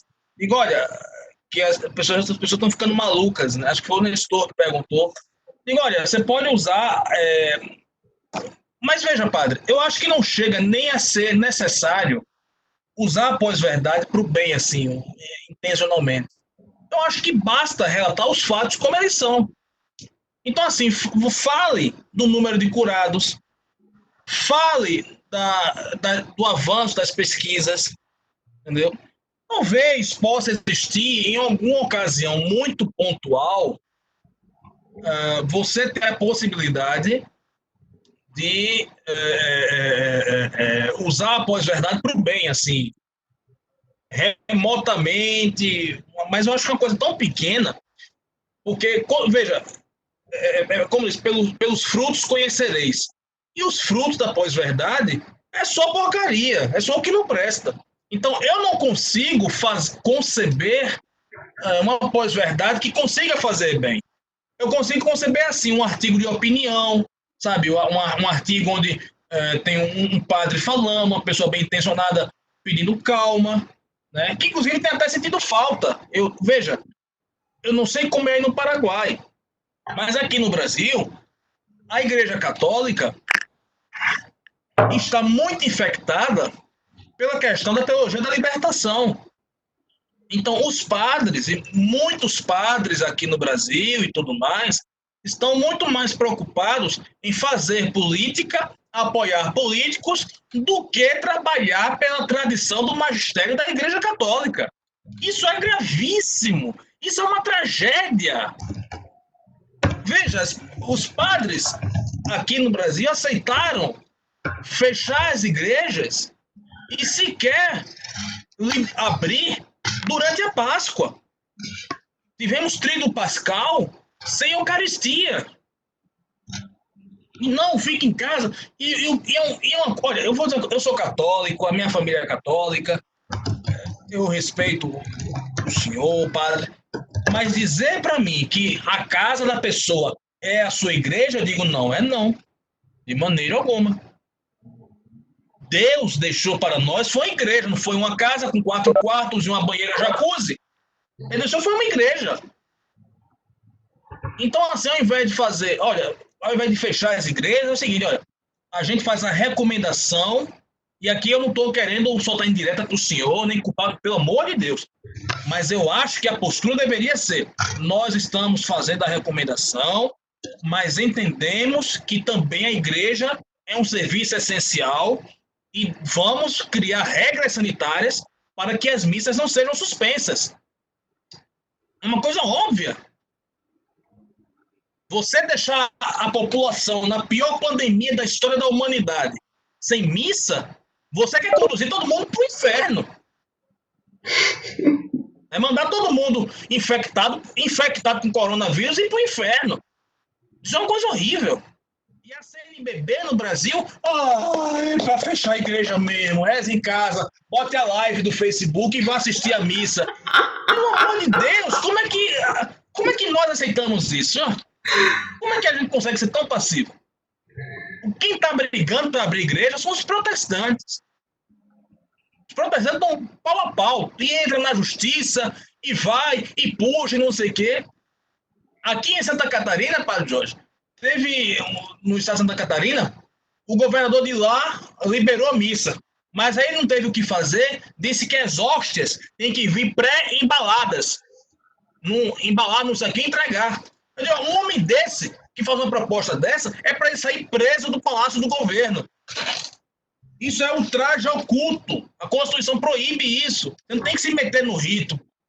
Você pode dar as regras sanitárias. Olha, vamos abrir as igrejas, desde que tenha alguém lá para aferir a febre da pessoa, disponibilizar displays de álcool gel, manter a limpeza, amplie os horários da missa para evitar aglomeração. Mas não deixe a população sem missa. Não faça isso. Mas fizeram e continuam fazendo e achando isso normal. E dizendo, não, mas abriu uma igreja em cada casa. Não abriu, não.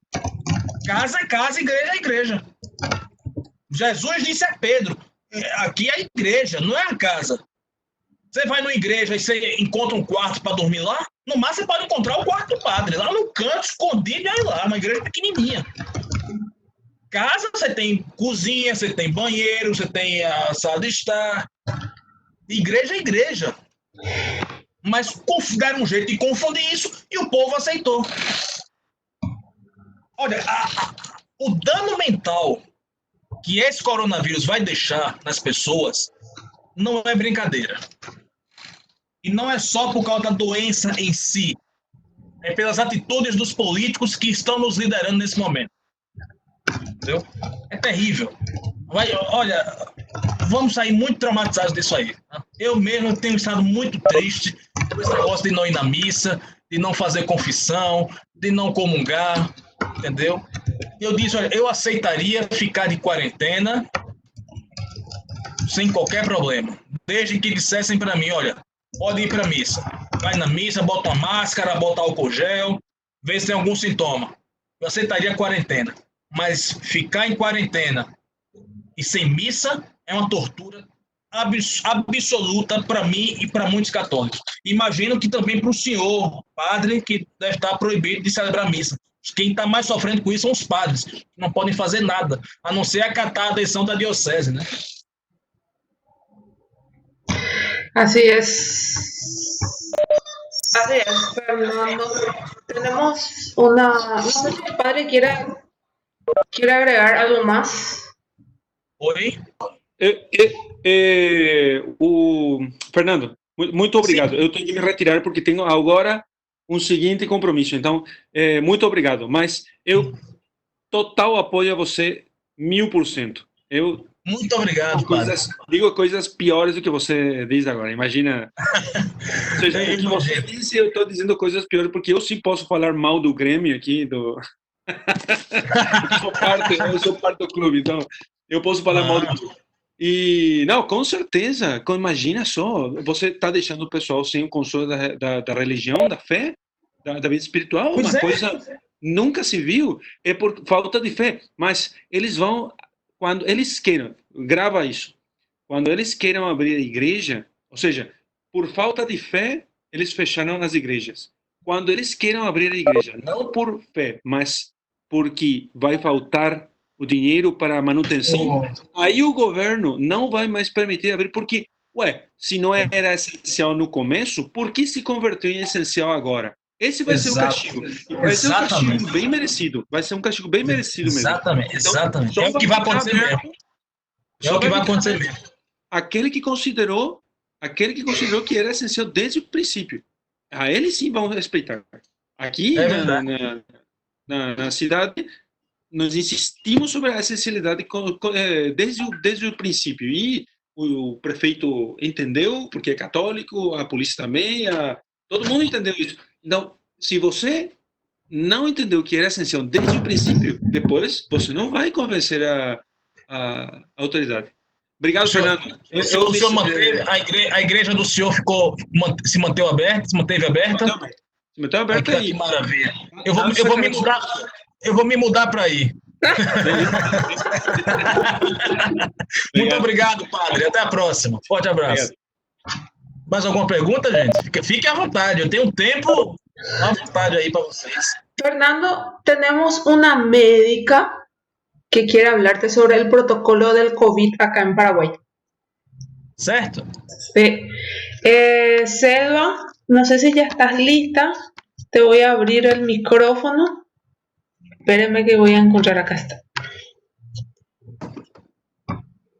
Selva, ¿me escuchas? Te liberé el micrófono. Perfecto. ¿Me escuchan bien? Sí, te escuchamos. ¿Me escuchan? Perfecto. Muy bien. Boa noite, Fernando.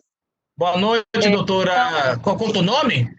Selva. Selva? Boa noite, doutora Selva. Sim. Eu queria comentar para você, então, como é o protocolo de Paraguai. Desde o tratamento teve a... Só um momento. Leda, fecha o teu microfone que eu não estou ouvindo a doutora. Pronto, pode falar. Ok. Não, só queria comentar para você que aqui no Paraguai, desde o início da pandemia, nós tivemos já o uso da hidroxicloroquina e acitromicina. Então, temos estratificado 4 grupos de pacientes. Seriam os que não foram confirmados com o quadro de coronavírus, propriamente. Depois, aqueles que já têm algum tipo de fator de risco, críticos e graves. Desde o segundo grupo, onde todo mundo tem o que seria um fator de risco, eles já estão utilizando hidroxicloroquina, só que é uma dose menor. E conforme vão avançando quanto ao grau da afecção, então também se adere ao tratamento outro tipo de antirretrovirais.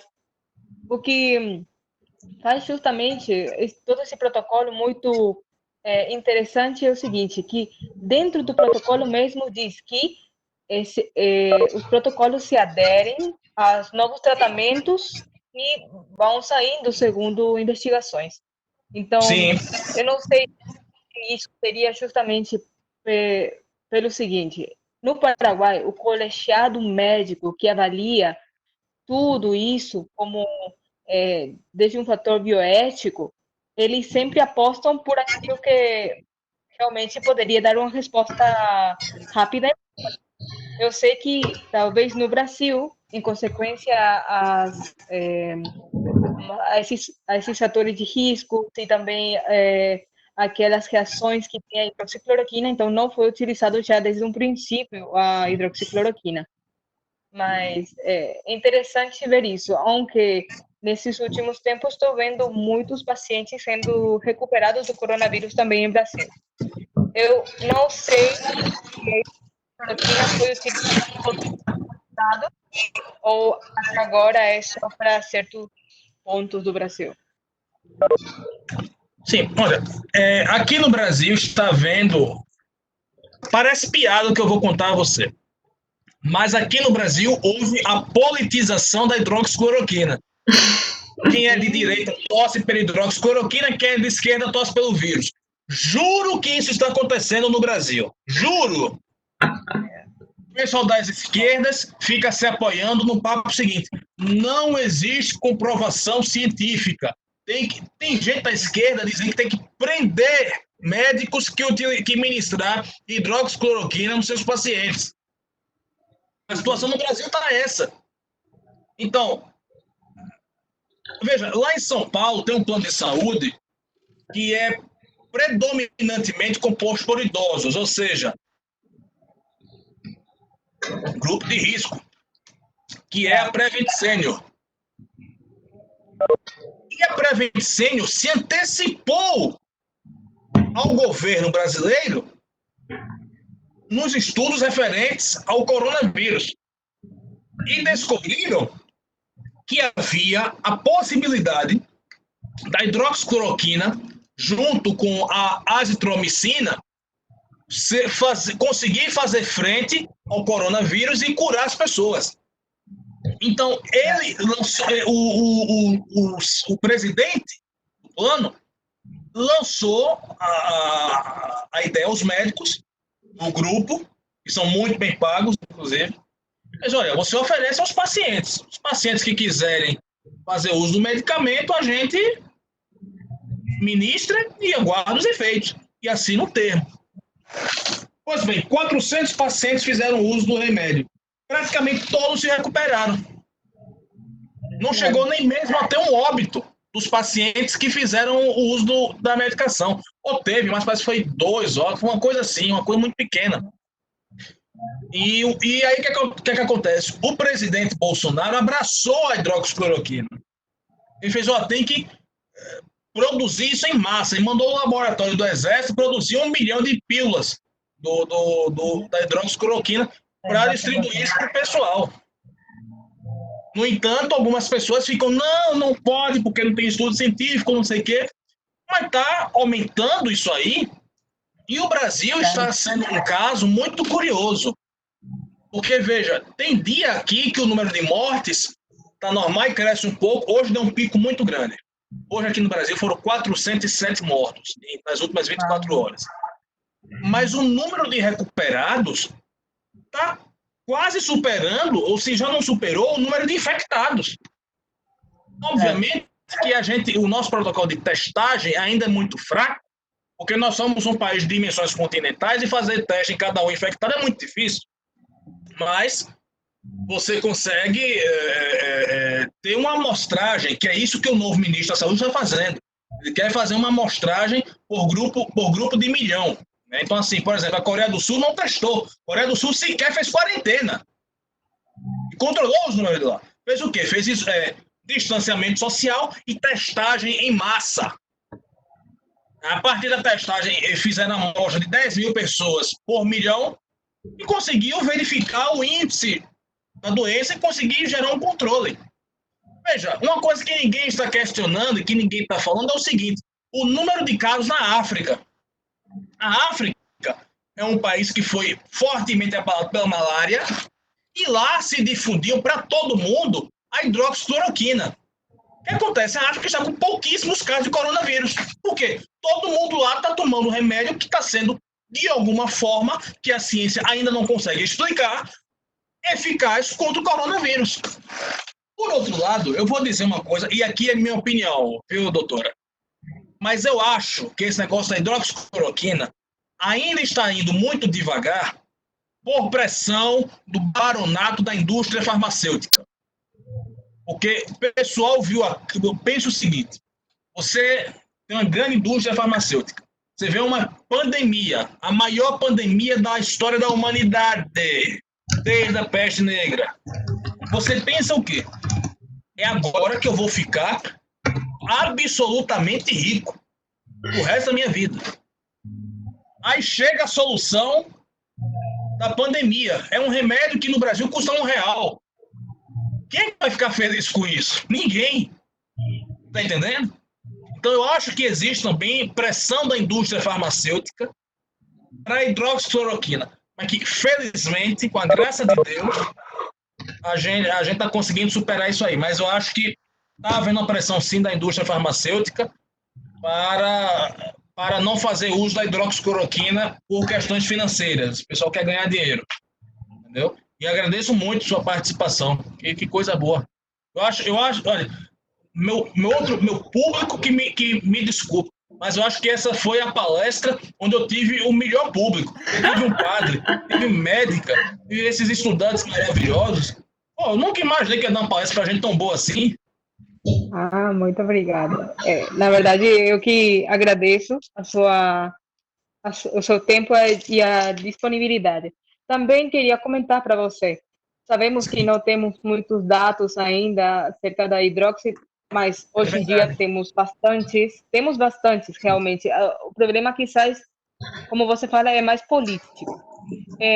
A outra questão, aqui no Paraguai, os médicos do Hospital de Clínicas, que está fazendo o atendimento principal para os pacientes com coronavírus, assim também outros, como a Ineram, eles já estão fazendo uma profilaxis para os médicos, quer dizer, para todos os médicos que tiveram certo tipo de contato com pacientes que poderiam ser positivos para coronavírus ou, bom, estão nessa primeira linha, eles já estão utilizando a hidroxicloroquina, porque isso também faz para nós um tipo de proteção, porque nós sabemos que a hidroxicloroquina o que faria é evitar justamente a adesão do vírus para a célula.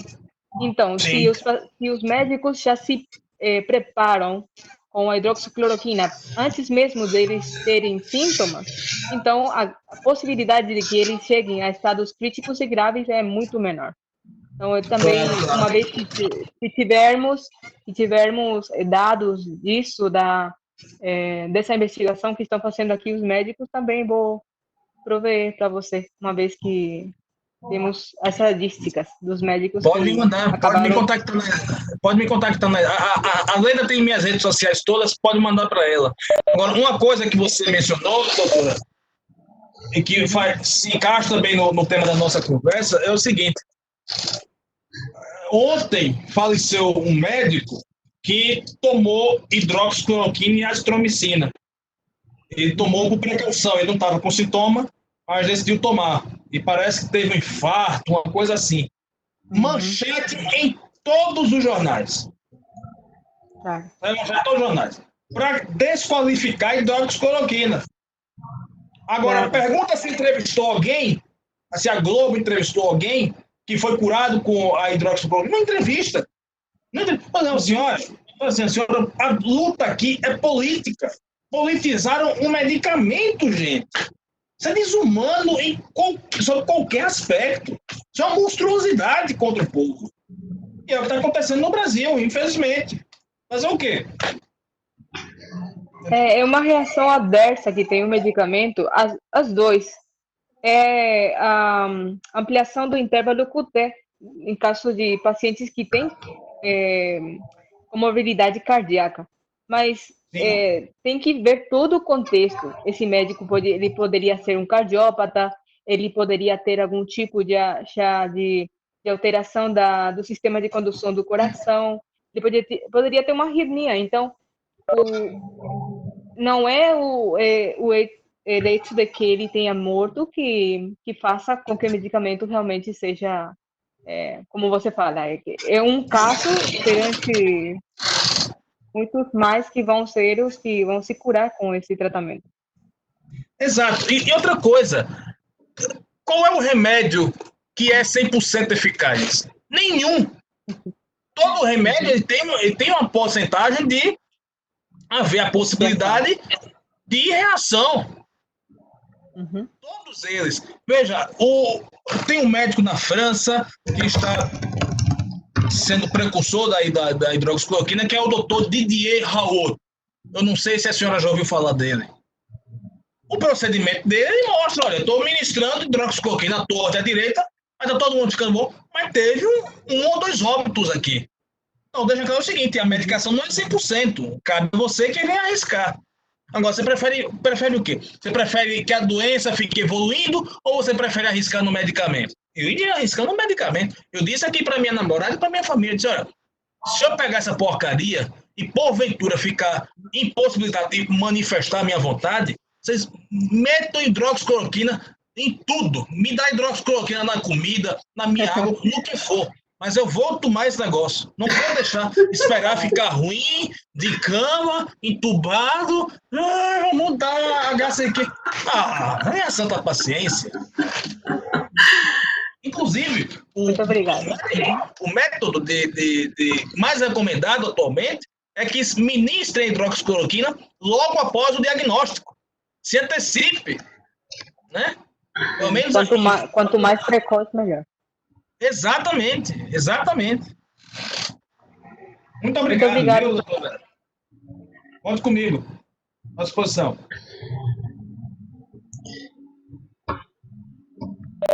Bueno, gracias Fernando. Se quedaron sin preguntas, parece. Le voy a abrir a mi presidente para que te salude, para ir cerrando nuestra magnífica conferência. De mi parte, já te agradeço muitíssimo. Muito obrigado, muito mesmo. Foi muito bom.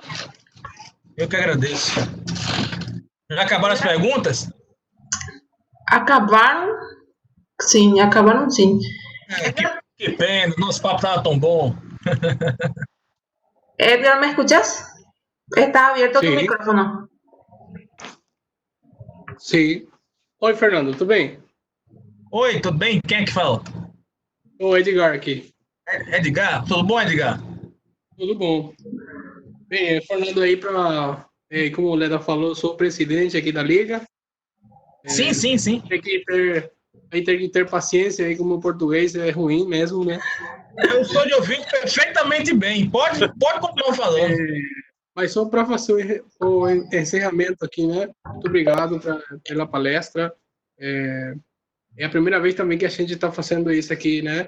Essa situação, nessa pandemia, né? Y pues, gracias también a todos los que se conectaron, los que pudieron aprovechar. Ahí, acá he visto que por la sala de chat Leda estaba comentando sobre el libro de la posverdad. Creo que era el libro, ¿verdad? Que estaba pasando Leda. Y también ahí los contactos de Fernando, que seguramente después, con cierto tiempo o preguntas podamos ir respondiendo, o pueda ir él respondiendo más bien. A gente agradece muito, Fernando. Muito obrigado, gente. É uma honra para mim. Veja, eu sou palestrante desde 2015, que eu sou chamado para ministrar algumas palestras. Já palestrei em outro estado. Já fiz muita coisa. Olha, eu tenho 23 anos, mas já fiz tanta coisa que às vezes eu fico na dúvida se erraram o meu data de nascimento lá na certidão. Eu já vi tanta coisa. Mas, e essa é a minha primeira palestra internacional. Espero que seja a primeira de muitas. Espero um dia ter o privilégio de estar aí com vocês, cara a cara, para fazer uma palestra bem bacana e depois sair para a gente tomar um vinho. Eu não sei se vocês gostam de vinho, mas eu adoro tomar vinho. Não vai ter vinho sem churrasco. Eu adoro, então ótimo. Eu amo churrasco, que amo vinho, então tá maravilhoso. Então, gente, é o seguinte, eu quero agradecer a você, Edgar, e a você, Leda, a todos que participaram. O grupo de vocês fazem um trabalho brilhante. A Leda me mandou ontem o jornalzinho de vocês, o jornal universitário. Eu não lembro o nome. O nome é bem... Como é? Cavichuí. Cavichuí, assim? Eu não vou pronunciar correto. Não faz direito, não. Não fala direito, não. Mas, o trabalho de vocês é magnífico. O que vocês fazem nas universidades tem que ser replicado aqui no Brasil também. Gente, aqui as universidades aqui no Brasil são um inferno. Eu estudei numa universidade católica e o que tinha de católico lá era somente alguns estudantes católicos e só. Porque aí, para vocês terem noção, lá nessa universidade que eu estudei, tinha uma capela lá que era linda, muito bem feita, com imagens de santos. A capela que já me disseram que tinha até casamento lá, de tão bonito que era. Chegou um reitor novo lá, fez, não, precisamos transformar nossa capela numa capela ecumênica. Tiraram todas as imagens e a capela ficou uma coisa branca vazia, com uma cruz assim de madeira fina lá no canto uma cerâmica com alguns dizeres e uma ilustração da Virgem Maria, e só. E não, precisamos fazer uma capela ecumênica para as pessoas não se ofenderem. Peraí, a universidade não é católica? Eu tenho alguém colocando um revólver na sua cabeça para estudar lá? Não. Então, faça frente ao catolicismo que você se propõe a fazer. Mas não. Olha, a Universidade Católica, que eu estudei aqui, em Pernambuco, tem como Deus, não o nosso Deus que a gente crê e serve, mas o Deus chamado Dom Helder Câmara. Eu não sei se vocês já ouviram falar desse Dom Helder Câmara. Aqui em Pernambuco é proibido falar mal dele. Ele é o santo que não foi canonizado. Mas Dom Helder Câmara foi o precursor da teologia da libertação da Igreja Católica. Um monstro. E, investigando documentos da KGB, descobriram o óbvio, que ele era colaborador da KGB aqui no Brasil também. Né? Escondia até comunista dentro da casa dele. Né? Foi perseguido pelo regime militar, pelo arcebispo, que teve aqui um arcebispo maravilhoso, Dom José Cardoso Sobrinho. E na igreja, lá na Universidade Católica, o Dom Helder aqui de Recife, o pessoal, não, Dom Helder, só sabia falar de política. Dom Helder ia fazer a homilia, dava 2 minutos, eu estava falando de reforma agrária, de estatização, doação de terra, e que não sei o quê. Era isso. O Dom Helder Câmara ficou conhecido como o Bispo Vermelho, porque ele era comunista. O que ninguém diz é que ele era fascista também. Na década de 30 ele era aderente ao fascismo. Né? Então é isso. E vocês aí, eu estava lendo o jornal que a Leda me mandou ontem, eu mandei até para um amigo meu que é escritor, Paulo Cantarelli, grande escritor. Ele. Paulo, olha a qualidade, olha a riqueza textual de um jornalzinho universitário, pô. Lê isso aí, mandei para ele. Obrigado. Ele ficou impressionado. Nossa, mas ele fez... Peraí, isso é um jornal universitário? Se é, rapaz, olha aí o expediente, tá o nome do pessoal aí. Ele ficou impressionado. Então é o seguinte, o trabalho de vocês é exemplar. Eu vou falar de vocês para os meus amigos mais próximos também de universidades, para acompanharem vocês e verem como é que vocês fazem. Vocês ocupam os espaços da forma como deve ser feita. Tem que ocupar espaço e preservar o que há de bom no país de vocês, o que há de bom na cultura, o que há de bom na economia, na ciência, na religião. Um país não se constrói, gente, sem a conservação dos valores morais. Se a gente não se propor a fazer isso, se a gente não se propor a fazer um jornalismo que respeite o público, que seja realista, que seja direto, mas que também você consiga, no mínimo, de alguma forma, levar esperança na população, você não está fazendo jornalismo, você está fazendo monstruosidade. Então, vocês são um grupo exemplar, parabéns, contem comigo, e eu vou conversar com o Olavo de Carvalho para dar uma palestra para vocês. Olavo de Carvalho é o meu chefe. Na prática, ele é meu chefe. O Olavo de Carvalho, ele é presidente do conselho editorial do jornal. Foi? Que foi? Bom, no jornal que eu trabalho, ele é presidente do conselho editorial. Eu tenho contato com ele. Né? Vez ou outra a gente conversa por telefone. E vocês são muito organizados. Vocês fazem um trabalho muito bom. Eu disse a Leda ontem, eu estou impressionado com como o grupo de vocês é bom. É rico em material, é rico em informação, em formação e informação. Entendeu? É isso. Gente, não percam isso. Ainda que vocês acabem as universidades, vocês concluam o curso, tá bom? Mas não deixem esse grupo morrer. Vão ensinando aos estudantes que chegarem, vão dando palestra, vão dando atenção. Não deixem que a esquerda façam com vocês o que fizeram conosco. A educação brasileira é um problema insolúvel. A educação brasileira não tem mais solução. Não tem mais o que fazer. A educação brasileira é só centrada em Brasília. Entendeu? Então, emburrece todos igualmente. Tá? Então não deixem que façam isso com o país de vocês. Então, Edgar, muito obrigado. Leda, muito obrigado. Você Gracias, muito Fernando. atenciosa. Gracias, Todos gracias. aqui que me deram atenção, me deram o privilégio de falar com vocês. Obrigado pela artezinha que fizeram lá. Eu fiquei maravilhoso naquela arte, mandei para todo mundo. Eu disse, olha, eu vou dar uma palestra no Paraguai. Ficou charmoso, né? E se Deus quiser, estaremos aí em algum momento. Contem comigo, é só falar, que eu estou à disposição. Tá certo? Gracias, Fernando. Vamos a comer el churrasco, el asado, nosotros decimos acá, de la mejor, Vamos. de la mejor carne del Mercosur. Oi? Vamos comer churrasco da melhor carne do Mercosul. Carne paraguaia. Oh, maravilha, eu quero! Eu vou levar para vocês um vinho de Petrolina, porque aqui em Pernambuco tem um município chamado Petrolina que exporta vinho para a Europa, e os vinhos que eles produzem são maravilhosos, são deliciosos. Eu vou, quando eu correr de vocês me derem o privilégio de ir aí, eu vou marcar de ir em Petrolina, buscar uns vinhos de lá e levar para vocês, para a gente tomar aí. Vocês vão ver que vinho gostoso é do meu estado aqui de Pernambuco também. Sem problema. Muito obrigado, Fernando. Muchas gracias también a todos. Y no sé si querés cerrar ya, Edgar.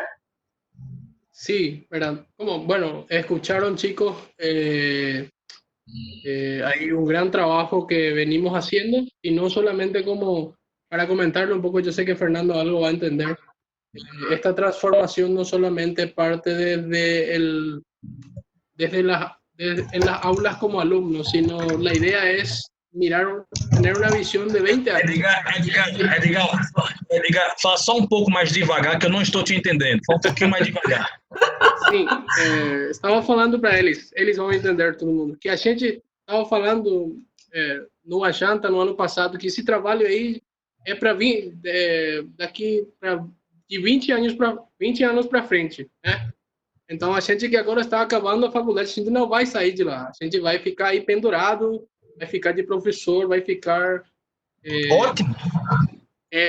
O que a gente aqui já vai transformar o imaginário. Eu acho que você conhece esse término aí. Perfeito!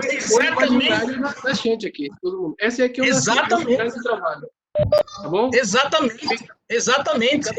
Tem que formar o imaginário do pessoal e compor o horizonte de consciência deles. Com educação clássica, com instrumentos das 7 artes liberais. Nós temos tudo isso à nossa disposição, pô. É só usar da forma correta. E vocês vão formar uma grande geração de bons jornalistas e de bons escritores também. Eu estou aqui no Brasil fazendo o que posso para auxiliar as pessoas a serem boas relatoras da realidade. Um escritor que só se constrói quando ele consegue interpretar bem a realidade que vive. Entendeu? E essa é a nossa missão. Vamos em frente, a gente vai conseguir, tá bom? Muito obrigado, gente. Estou muito satisfeito. Estou muito feliz em conhecer vocês. Vocês são amigos mesmo, viu? Estou muito feliz em conhecer vocês. Obrigado mesmo. Gracias a todos. Vamos a cerrar. Sí, vamos a cerrar. Gracias, Fernando, y vamos a estar en contacto por el WhatsApp. Ok, tá bom. Um abraço, gente. Fiquem com Deus, tá? Até a próxima. Tchau, gente. Boa noite. Tchau. Boa noite.